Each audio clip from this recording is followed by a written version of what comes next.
에스겔 강의 89번째 시간으로 땅의 경계와 이방인의 상속이라는 주제로 말씀을 상고해 보고자 합니다.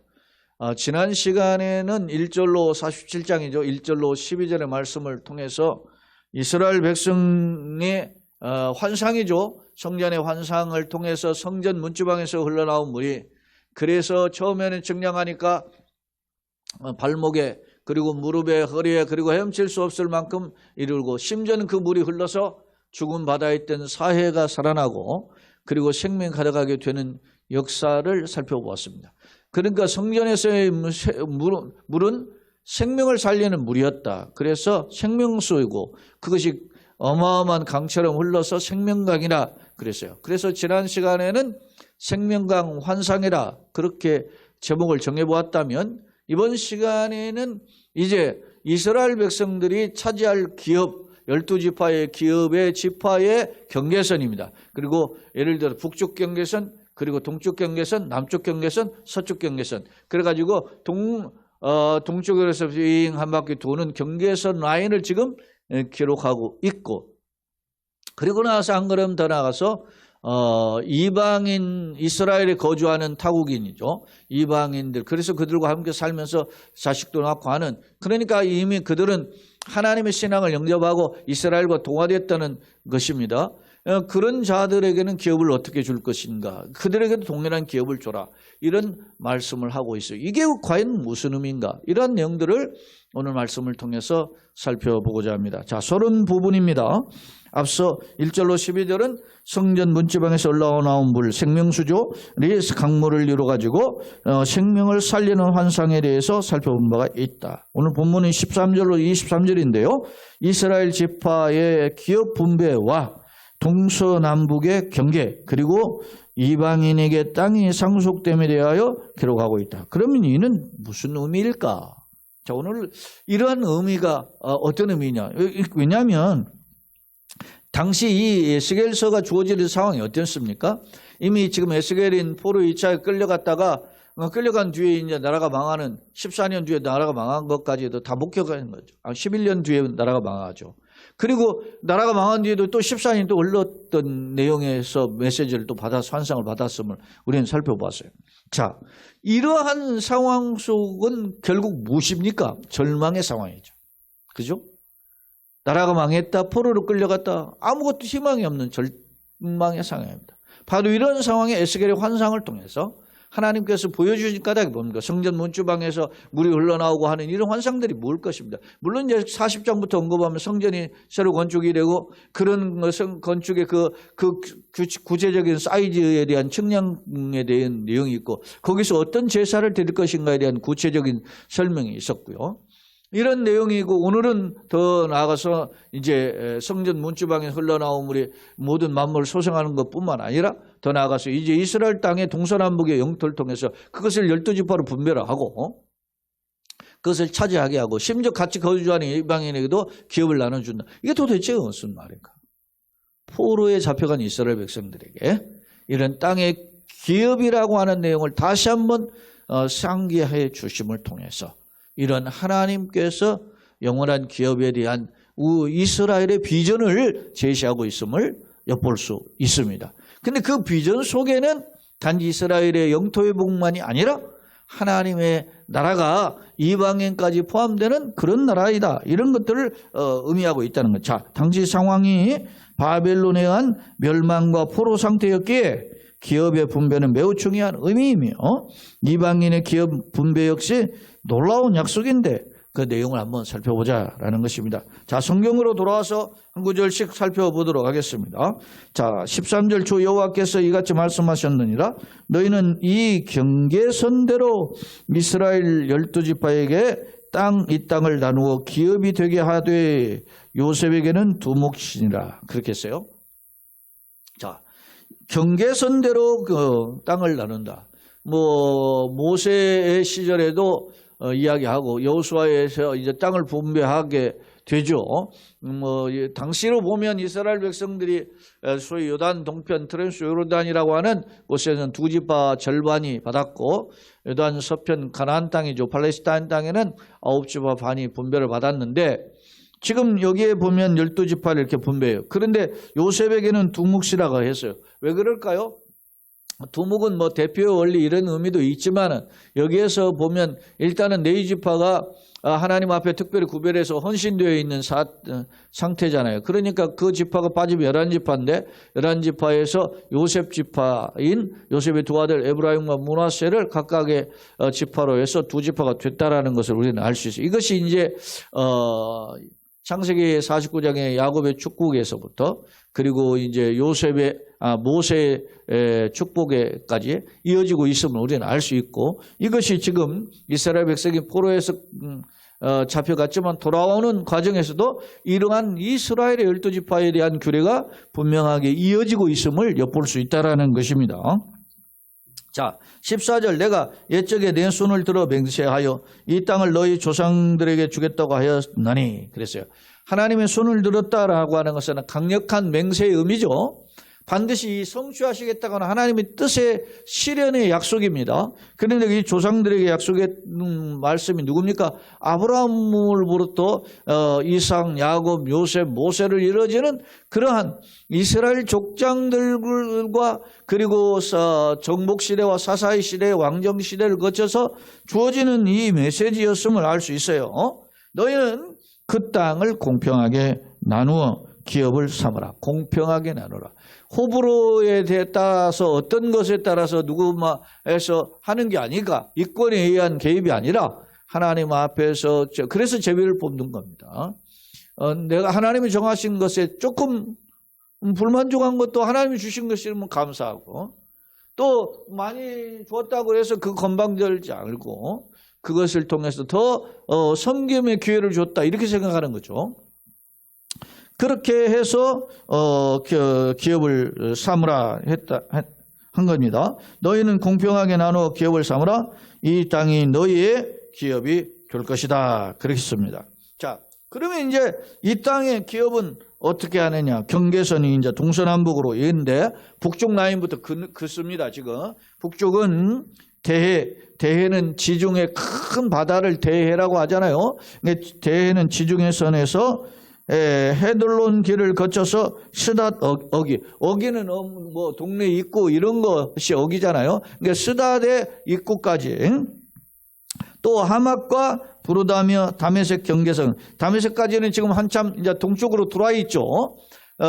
이스라엘의 북방으로 쭉 올라가면 헬몬산이 있는데 헬몬산으로 더 위로 올라가면 다메섹이 다마스커스가 나오죠. 이게 다메섹이 지금도 시리아의 수도죠. 그러니까 그 다메섹 경계선과 하맛 경계선 사이에 있는 시브라임과 하우란 경계선에 있는 하셀 핫다군이다. 이게 이스라엘 백성의 북쪽의 최대한 영토예요. 그러니까 이게 이스라엘 전통적으로 특히 이 하맛이라고 하는 땅이 지금 반복해서 거론되고 있는데 이 하맛이라는 곳은 이스라엘의 역대 전통을 볼 때 다메섹 북쪽에 200km 지점의 헤르몬산 기슭에 있는 이스라엘 동쪽의 최북단 도시다. 이렇게 제가 이제 찾아보니까 이렇게 정리되어 있는데 그런 겁니다. 그러니까 이스라엘의 최대한 서쪽에 지중해 연안에서부터 하맛에까지 이르는 그런 다메섹까지 이르는 라인을 북쪽으로 하나 그었어요. 지금 그것을 알 수 있습니다. 그래서 16절 곧 하맛과 부르다며 다메섹 경계선 하맛 경계선 사이에 시브라임과 하우란과 경계선에 서 있는 하달 하셋 핫디곤이라. 그 경계선이 바닷가 이게 지금 지중해죠. 에서부터 다메섹 경계선에 있는 하살레논까지요. 그 경계선이 또 북쪽 끝에 있는 하맛 경계선에 이르렀으니 이는 그 북쪽이다. 북쪽 라인을 쭉 군 겁니다. 자, 그 다음에 이제 북쪽은 이렇게 세밀하게 이야기하고 동쪽 이제 북쪽으로 쓰면 동쪽을 그을까 이스라엘이 이제 지도를 볼 때 동쪽이면 소위 말하면 가나안 동쪽 라인이에요. 동쪽은 하우란과 다메섹 그쪽 북쪽 라인에서부터 이제 점점 내려옵니다. 길앗은 요단강 동편 쪽에 있는 그 길앗 나못이라고 하는 그런 소위 트랜스 요르단 지역이죠. 그 지역과 이스라엘 땅 사이에 있는 요단강. 그래서 북쪽에 있는 그 길라나무과 그리고 그 요단강을 쭉 거쳐서 쭉 내려오는 겁니다. 북쪽에 갈릴리 호수에서 남쪽에 사해바다까지 이런데 이렇게 쭉 내려오는 요단강 라인을 타고 내려와요. 요단강이 북쪽 경계선에서부터 동쪽 바다까지. 이게 동쪽 바다가 어디냐? 아니 서쪽 바다는 지중해에 있는 게 분명한데 동쪽 바다는 어디를 가리키냐? 이거는 이스라엘 개념의 호수지만은 큰 호수를 바다로 불렀어요. 갈릴리 바다, 사해 바다 그러잖아요. 호수지만 바다로 부르는 게 이때 동쪽 바다는 이 사해 바다를 가리키는 겁니다. 그러니까 북쪽에 지금 다메섹 라인에서부터 길라앗을 거쳐서 요단강을 거쳐가지고 지금 사해 바다까지 쭉 내려오는 지역까지 측량하라. 그것은 동쪽이요라 그랬어요. 이스라엘 동쪽에 이제 영토라 말입니다. 경계선입니다. 자, 남쪽은 이제 북쪽, 동쪽, 남쪽 왔죠. 남쪽으로 이제 그에 될 겁니다. 남쪽이 이제 동쪽에서부터 아마 이 다말은 이 사해바다 끝쪽에 있는 지역으로 학자들은 추정을 해요. 그 다말에서부터 무리봇 가데스 물에 이르고 거기에서 애굽 시내. 이 애굽 시내는 시나이 반도에 있는 여러 이렇게 갈래 시내들이 있는데 그런 시내들을 거쳐서 대해일은 큰 바다니까 지중해 바다죠. 서쪽 끝까지 오는 겁니다. 이제 그게 남쪽 라인, 남쪽의 동쪽 라인에서부터 서쪽 라인까지 쭉 그었어요. 그리고 이제 서쪽 한쪽 남았죠. 서쪽은 어디겠어요?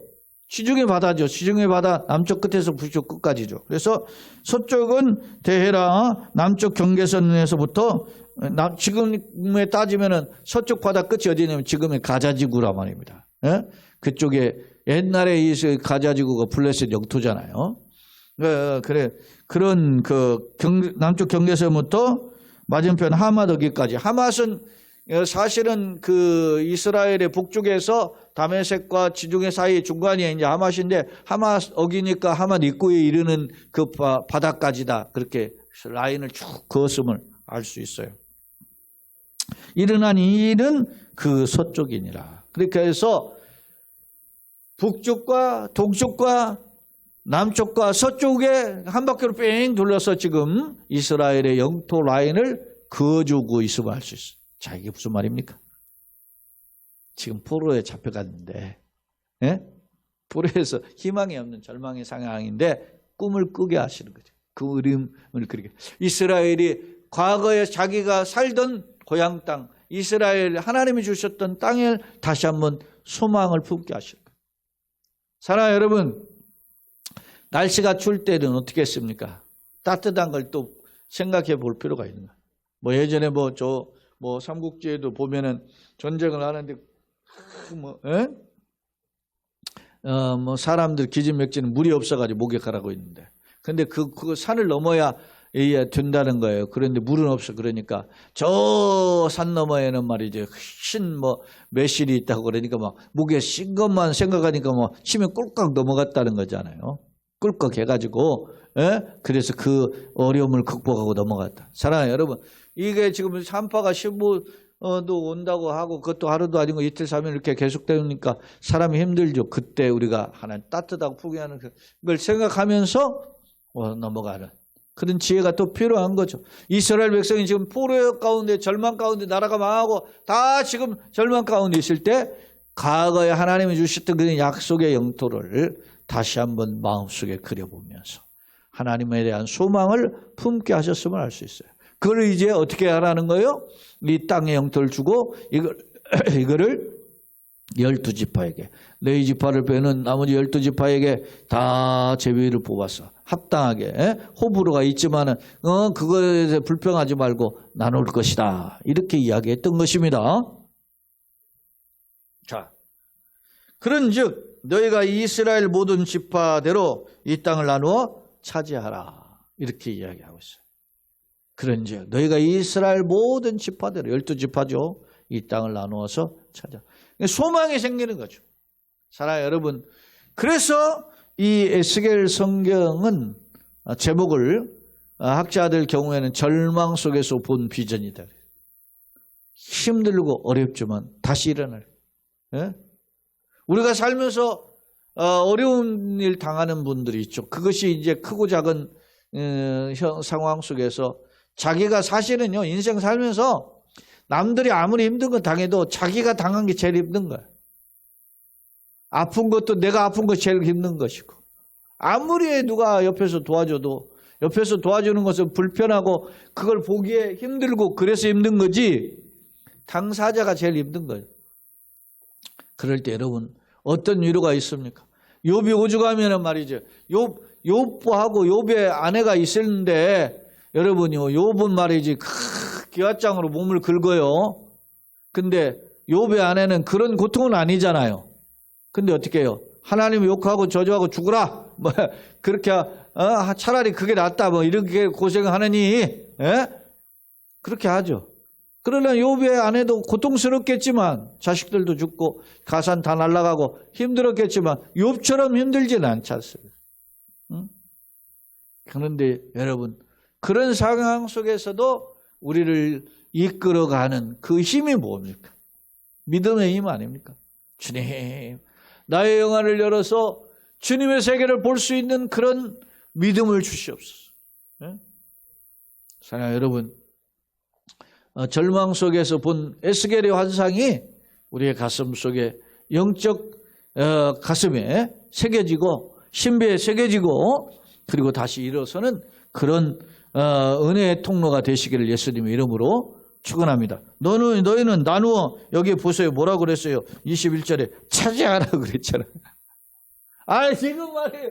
누구 뭐 농담하십니까? 누구 약 올립니까? 지금 우리가 지금 포로에 있는데, 지금 그 땅에 살고 있는 것이라면 몰라요. 그런데 지금 포로에 있는데 그걸 차지하라. 그렇게 이야기해요.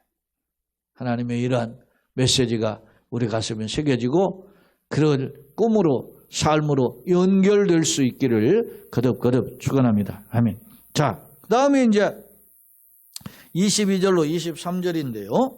이 말씀은 굉장히 독특한 부분이 있어요. 물론 이 말씀이 여기만 있는 게 아니에요. 사실은 이미 모세를 통해서도 주셨고 선지자를 통해서도 주셨어요. 예수겔에도 이런 메시지가 있어요. 자, 한번 보겠습니다. 자, 너희는 이 땅을 나누어 제비 뽑아 너희와 너희 가운데 머물러 사는 타국인 곧 거류민들이죠. 이스라엘, 그러니까 이게 뭐냐면 이방인이지만 이스라엘의 백성과 동화되어 가지고 함께 사는 사람들이에요. 이 사람들은 하나님 믿는 사람들이죠. 그러면 그들이 어떤 거합니까? 할례 받고 하나님의 백성인 것을 고백하는 자들이란 말입니다. 그러면 그들을 어떻게 대하라?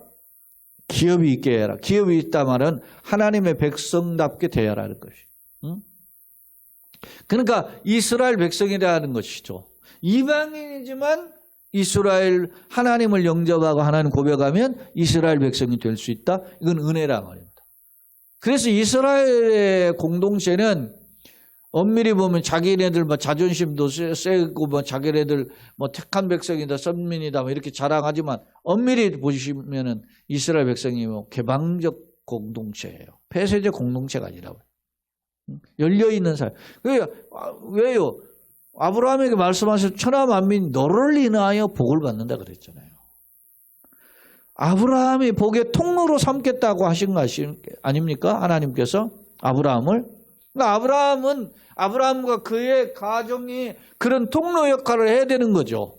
그런데 그런 통로 역할을 하고 나만 구원받아서 나만 하나님 앞에 택한 백성이야, 나만 우월해, 이런 식으로 생각하는 것은 어떻게 해요? 착각이죠. 교만이죠. 오늘 말씀이 타국인이 너희 가운데에서 자녀를 낳은 자. 이 말은 함께 이제 신앙생활을 하면서 같이 부부가 되고 함께 사는 믿음의 공동체가 됐다면 그들에게도 기업을 줘라는 겁니다. 똑같이 하나님의 백성.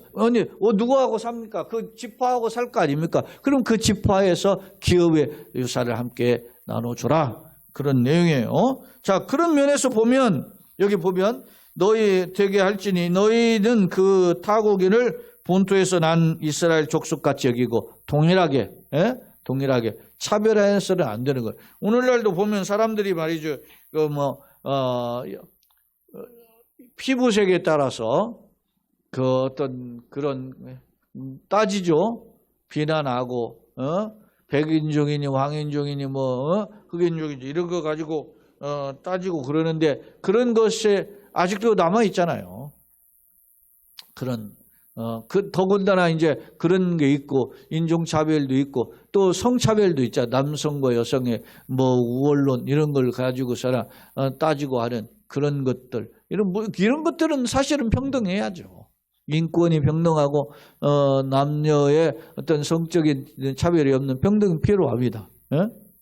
그러나 이런 걸 빌미로 없는 것도 만들어낸 전통도 부정하고 하나님의 말씀도 부정하는 그러한 이런 것들까지도 다 평등하다 이렇게 이야기할 수는 없단 말이죠. 우리 기독교 입장에서는.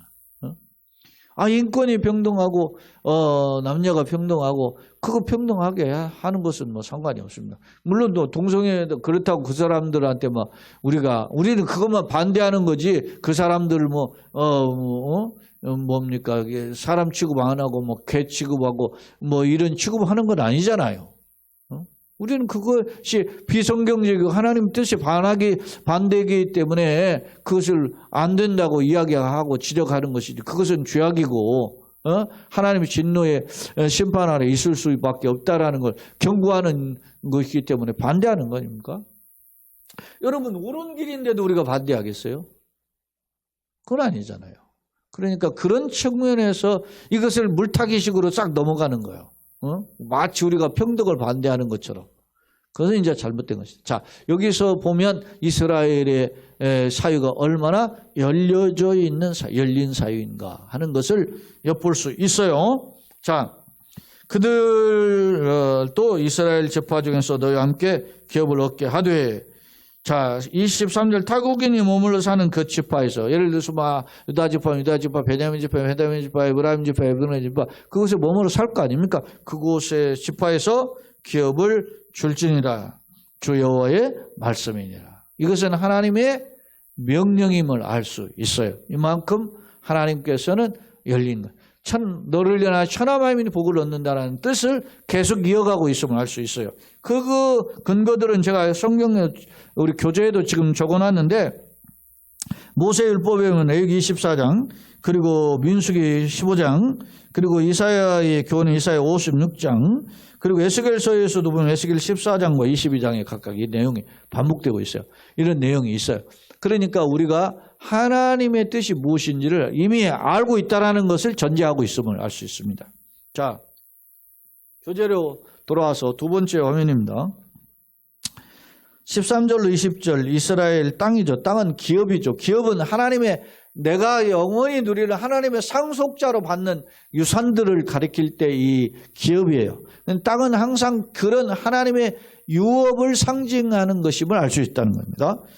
땅의 경계선 설정은 절대적으로 하나님의 주권적인 의지에 달려있어요. 지금 풍으로 끌려갔지만 돌아올 수 있는 길을 열어주고 하나님이 채워주시겠다. 하나님 주권에 달려있다. 하나님 손에 달려있다. 이걸 강조하고 있습니다. 인간이 지금 잘나가지고 이스라엘 백성이 잘나가지고 지금 얻을 수 있는 자격이 있는 건 아니잖아요. 왜? 지금 이스라엘 형편은 어떻게 했습니까? 패역함을 행하여서 포로로 끌려간 상태잖아요. 그런 상태이지만 하나님이 이렇게 주시겠다는 겁니다. 자, 요셉에게는 두목신은 본래 두목신 대표성이 원리지만 레위 지파가 테루마 소위 거룩한 땅이라는 거죠. 그래서 그들은 이제 12지파에 흩어져 가지고 거기에서 사역을 감당하는 역할을 하죠. 그렇기 때문에 그의 분깃이 하나가 빠지니까 누가 요셉 지파를 둘로 나눠서 지금 나눠준 건 요셉 지파가 에브라임과 므낫세가 요셉 지파 두 지파잖아요. 땅으로 분깃을 대신했기 때문에 요셉의 두 아들 에브라임과 므낫세가 각각 독립지파로 땅을 분배받게 된 전통을 유지하고 있음을 보여준다. 자, 이 땅이 너희의 기업이 되리라. 현재는 바벨론에서 자, 이 내용을 지금 제가 설명 안 했는데 이 내용을 좀 더 설명해 보겠습니다. 그 세 가지로 우리가 이제 해석을 할 수 있는데 이 땅이 너희 기업이 된다는 말. 첫째, 바벨론은 현재는 지금 포로로 잡혀갔지만은 장차 하나님께서 가나안 땅으로 귀환할 것을 예고한다. 다시 말하면 절망이 아니라 희망이다라는 것을 보여주고 있다라는 것이고, 동시에 약속의 땅으로 돌아와서 이 땅을 주신다는 약속은 어떤 의미냐? 죄로 인해서 하나님 징계해가지고 포로가 됐죠. 그렇지만은 그런 언약의 관계가 다시 새롭게 갱신될 것이다. 하나님은 찌시었으나 쌈이실 거예요. 너희를 향한 나의 생각 내가 안에 재앙에 평안에 장래에 소망을 준다 그러잖아요. 그런 하나님의 징계 후에 회복의 은총을 예고하고 있다라는 것이고, 마지막은 종말론적으로는 땅의 개념은 그냥 단순히 이스라엘 백성이 가나안 땅으로 돌아온 것만이 아니라 궁극적으로 이 땅에는 어떤 사람이 함께 있어요? 이방인도 함께 하잖아요. 그러니까 이 땅은 어떤 겁니까? 그 예수 그리스도로 이루어지는 종말론적으로 볼 때는 새하늘과 새 땅의 예표와 같다. 그런 겁니다. 주님과 함께 가는 신천신지의 영광의 나라가 회복될 것임을 보여주는 그런 예표다. 이렇게 해석할 수 있다라는 것입니다. 그리고 이제 마지막 21절, 23절은 하나님의 기업은 타국인, 즉 생명 약속을 붙잡은 이방인의 백성들, 거류민들이죠. 에게도 허락이 되었다. 이 말은 무슨 말입니까? 이스라엘과 함께 거주하는 타국민들은 이방인들이지만 비록 그들이 하나님을 고백한 믿음의 사람이니까 믿음의 공동체가 된 거예요. 그들에게도 기업을 분배하라는 명령은 이미 모세율법에서도 나오고 이사야 선지서에서도 나오고 에스겔서에도 나와요. 이 말은 무슨 말이냐? 이미 약속되어진, 사실은 소금을 더 해보면 아브라함에게 창세기 12장 1절로 3절에서 천하만 명이 너를 위하여 복을 받는다 그러잖아요. 너는 복의 통로가 될지라 그러잖아요. 바로 그런 말씀임을 알 수 있다는 것입니다. 자, 세 번째입니다. 자, 땅의 의미와 이방인 분배의 교훈입니다. 자, 땅의 의미는 뭐냐? 이스라엘의 역사는 땅의 역사예요. 그죠? 아브라함에게 주신 약속을 보세요. 창세기 12장부터 너는 복의 통로가 된다 그랬잖아요. 그런데 구체적으로 그러면 너는 어떤 복을 주실 것인가 하나님 말씀하셨을 때를 들여다보면 뭐요? 너의 자손이 하늘의 별처럼 땅의 모래처럼 많아요. 자손의 복이다. 예? 자손의 복을 이야기하고 있고, 또 네가 밟는 땅을 너와 네 자손에게 주겠다. 기업의 약속의 땅에 대한 이야기잖아요. 그러니까 이게 크게 두 가지의 맥스로 흐르고 있어요. 그렇다고 볼 때, 자, 약속의 땅으로 말씀하셨고, 그 땅을 결국은 주셨죠. 이스라엘 백성이 그래서 출애굽을 내가지고 결국 가나안 땅에 입성하게 되잖아요.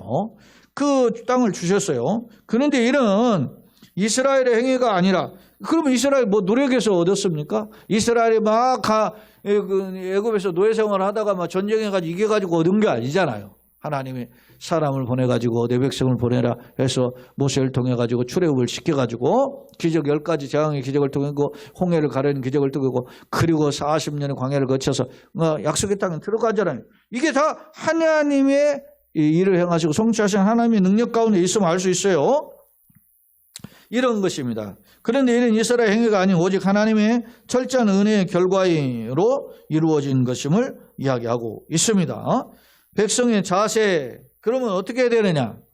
하나님의 은혜를 받는 백성의 태도는 어떤 태도예요? 하나님을 경외해야 되죠. 하나님을 바라보고 약속을 붙잡고 아멘 할렐루야, 내가 이렇게 감사합니다, 주님 뜻대로 살겠습니다, 그 하나님의 뜻에 합당한 자로 살게 하여 주옵소서. 왜?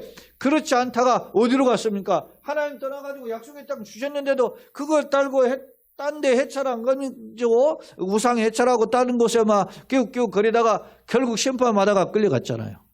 그러면 우리는 어떻게 살아야 되냐? 이런 걸 통해서 하나님의 뜻을 분별하고 하나님 뜻대로 순종할 것입니다 라고 하는 합당한 삶이 요구된다. 왜? 패역한 자에게는 징계. 하나님은 사랑하시지만 공의로 징계하시는 하나님이기 때문에 그런 것을 알 수 있어요. 이방인 기업 분배입니다. 하나님의 구원은 이스라엘은 물론 전 세계적임을 보여준다. 우리가 이스라엘 백성에는 그만 거주하는 이스라엘 백성에도 기업을 분배해 주라 그랬잖아요. 이건 뭡니까? 니들만 그러니까 하는 게 하나님이 택한 게 아니라 너를 인하여 천하 만민이 복을 받는 거니. 그러니까 나만 구원받으면 안 되고 나로 인하여 누군가를 구원하는 일에 쓰임을 받아야 되는 거예요. 넓은 교회도 그런 것이고 강기수 목사도 그런 거, 여러분 성도 개개인이 다 그런 사명을 받은 거죠. 나만 구원받은 게 아니고 하나님 나를 통해서 내 가정이 구원받게, 내 가정이 불신 남편이든 아내든 부모님이든 형제든 그들을 녹여줘. 내 설득으로 안 됩니다. 내 지혜로 안 됩니다. 그래도 하나님 도와주세요 하면서 하나님께 은혜를 구하는 거죠. 그럴 때 하나님이 나를 통해 복의 통로로 삼고자 하시는 것을 우리는 엿볼 수 있다는 겁니다. 자, 하나님의 구원은 이스라엘은 물론 전세적인 보여주고 때문에 성도는 교회를 세우신 뜻. 오늘날 이게 뜻이 기업이 누군가 기업을 얻는 것이 하나님의 상속자가 되는 거잖아요. 그럼 교회가 그런 상속자를 열매를 맺는 그러한 자를 알고 이 사명을 감당하는 거예요. 그래서 교회의 사명은 때려든 못 얻으니 말씀을 전파하고 생명을 구하는 교회는 구원의 방주 역할을 하는 것이죠. 노아가 뭐 방주만 짓지 않고 빨리 돌아서라 살라고 그렇게 외쳤지 않겠습니까? 바로 그런 역할을 오늘 말씀을 통해서 교훈해주고 있어요. 자, 결론입니다. 본문은 장차 이루어질 이스라엘 12지파의 기업 분배와 가나안 땅 동서남북의 경계, 그래 또 북쪽의 경계, 동쪽의 경계, 남쪽의 경계, 서쪽의 경계 한 바퀴 뺑 도는 거예요. 그 경계를 구체적으로 해요. 왜 그랬어요? 여러분 보세요. 이 사람들이 살고 있는 땅이면 구체적으로 이야기하면 그걸 실감이 안 오는데 포로로 끌려갔는데 그걸 구체적으로 마음속에 그리게 하는 겁니다. 예? 여러분요. 마치 야곱에게 그 하나님이 너가 어디로 가든 너 형통하게 하게 했다 하잖아요. 그런데 야곱이 가가지고 어떻게 합니까? 외삼촌 라반하고 같이 사는데 10번이나 속임을 당하잖아요. 그러니까 야곱이 평상시에 형도 속이고 아버지도 속이는 속임에 능한 사람이잖아요. 근데 뛰는 놈에 나는 놈이 있다고 외삼촌은 한술 더 떠서 자기를 속이는 거야. 그걸 10번이나 더 속여. 그러니까 그런 속임 속에서 하나님의 소망을 버리질 않아요. 예? 그리고 하고 할 때 어떻게 해요? 밋밋한 양을 자기가 치고 있는데 꿈은 어떻게 꿔요? 얼룩덜룩. 어떻게 꿉니까? 그 양들이 염소들이 임신하는 곳에 교미하는 곳에 그 물가에 오는데 거기에서 올 때 어떻게 해요? 그 가지를 다 얼룩덜룩 해가지고 무늬를 만들어가지고 놓잖아요. 그걸 바라보고 꿈을 꾸게 만드는 거예요. 이게 비과학적이잖아요. 그런데도 비과학적이지만 하나님은 그 과학을 비과학을 뛰어넘어서 과학을 뛰어넘어서 하나님께 역사하시는 것이 하나님이라. 그게 일을 행하시고 지어 성취하시는 하나님. 그걸 보여주는 겁니다. 그런 마음의 비전을 품으라 지금 약속하고 있어요. 자, 주목할 점은 본문의 환상은 바벨론 포로 중에 주셨다는 점이다. 즉 비록 포로 신세가 된 최악의 백성들이지만은 그럼에도 하나님의 은혜로 기업을 베푸실 것을 예고하고 있는데, 그러니까 약속을 포기하지 마라. 절망 중에서 본 비전이라 그래서 있는데, 이는 하나님의 주권에 달려 있음과 조상들과의 언약의 신실하심을 대변하고 있다. 한편 거류하고 있는 이방인들에게도 기업을 주라는 명령은 하나님 나라는 모든 민족에게 열려 있음, 개방적 공동체다 이렇게 표현했어요. 나는 교훈하고 있다. 나는 이러한 하나님의 구원의 비밀을 알고 있는가? 깨닫고 있죠. 잘 알죠. 나를 통해서 내 가정을, 나를 통해서 내가 사업장이나 직장이나, 나를 통해서 넓은 교회를 통해서 하나님 아버지의 오량주. 그래서 우리가 모르는 곳에 선교사님들 가면 후원하고 그걸 계속 하는 거예요. 그걸 힘들어도. 왜? 이게 하나님 사명이다. 말세의 마지막 때 너희는 성령이 너에게 임하시고 너희가 권능을 받고 예루살렘과 온 유대와 사마리아와 땅 끝까지 이르러 내 증인 되리라. 이게 하나님 뜻이잖아요. 그래서 우리가 이걸 감당할 수 있도록 도와주옵소서. 바라기는 지금까지도 걸어온 것, 애쓰신 것 감사합니다. 올해도 2023년 어려운 가운데 참 걸어온 것 감사합니다. 여러분 무대 목사가 개인적으로 감사하다는 말씀도 드리고 또 하나님 동시에 이렇게 베푸신 은혜 하나님이 역사하시면 감사하죠. 그래서 우리가 이 비전을 가지고 다시 한번 소망을 품고 올 한해 결산하고 또 새해를 소망 가운데 시작하는 그런 계기가 되는 우리 교회요, 여러분의 가정이요, 여러분 개개인 기도 제목과 건강, 삶의 걸음이 되시길 예수님의 이름으로 축원합니다. 아멘. 좋으신